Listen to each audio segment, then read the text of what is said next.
Shalom, everybody, and welcome to Regah Bivrit Shorashim edition. In this book, Leviticus, or in Hebrew Vayikra, we're going through the Ben Ish Chai.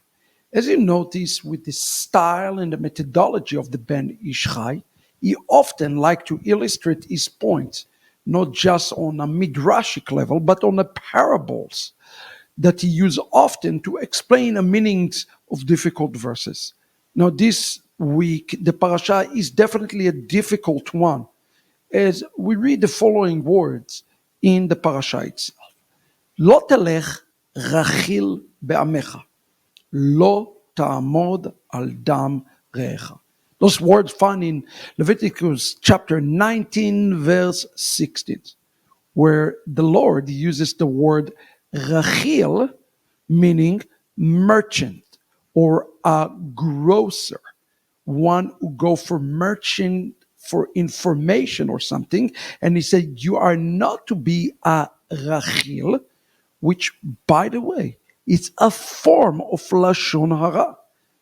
And you are not to stand on the blood of your brothers. What is the connection between the blood of our brother and merchanting information? You see, listening for information or giving information about somebody that can potentially hurt them is equivalent in Judaism to specifically murder. Now, the Ben Ish Chai come and explain to us the following. He want to focus on another word that is significant in this passage, is the word in Hebrew, amecha, the one who is inside of him. And listen to what he says. He says, go out and learn from Isaiah the prophet, may his memory be blessed. And he gives the passage of Isaiah chapter 6, verse 5, when Isaiah says, Betoch am tameh sefatayim anochi yoshev. I am sitting inside people who are in unclean lips. And he says, because of that, he was judged, he was punished.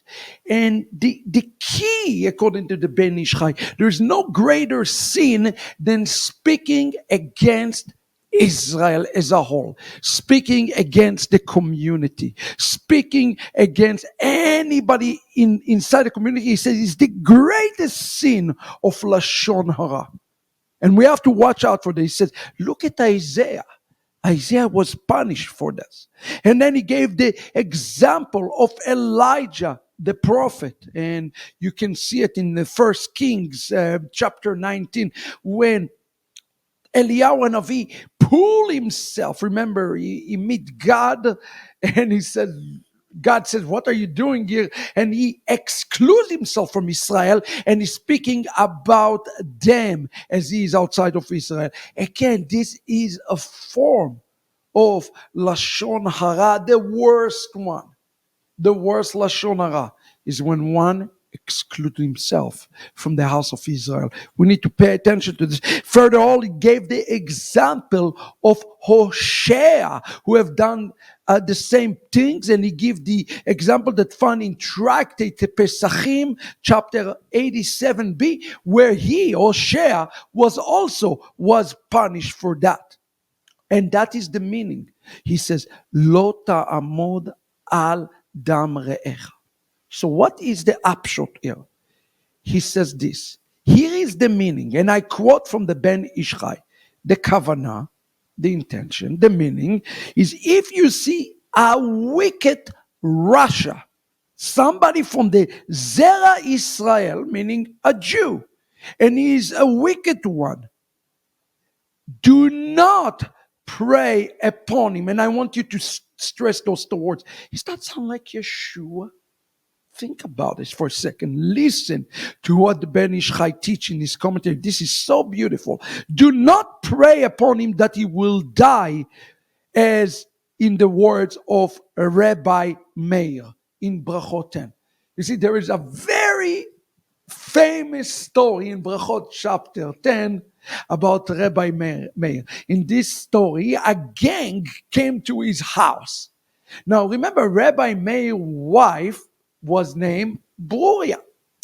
In the text there, in Brachot 10, Rabbi Meir see them, they are vandalism, they are singing from the river to the sea, they are doing the things they do today in the campuses, they're causing a havoc, the same things we're seeing today. So Rabbi Meir turned to them and say, may you die. The amazing thing about this story is what Rabbi Meir's wife, Bruria, have done. Bruria is turning to her own husband, Rabbi Meir, and said to him, why do you say to them to die? Don't do that. Instead, pray for them that their transgression will stop. What an amazing illustration he's giving us by the Talmud itself. So look at what it says. And to all of those who think that the Talmud is chauvinistic book, well, you clearly have not read the Talmud, because the wife is putting the great Rabbi Meir right in his place. So what is saying here, the Ben Ish Chai, say, Al ta'aseh keda'at Bruria. Okay, don't do what Rabbi Meir says, but rather pray for the teshuvah. And he's quoting Psalm 104, verse 35, where it says, Yetemu chata'im. Yetmu chata'im. Not yetmu chotim. You see, there is a difference. Yetemu chataim, you say, may the silence, those sins will be silent. We don't say, the scripture does say, may the sinners will silence. He say, may the sin silence. You follow the difference? We don't want the sinners to perish. Not in Klal Israel. On the opposite, we want their sin to be silent. You can hate the sin, but you can love the sinner.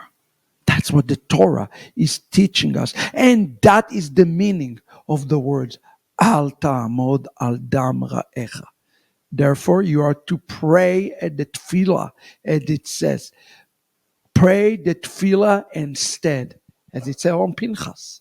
V'yamod Pinchas Vaifalel.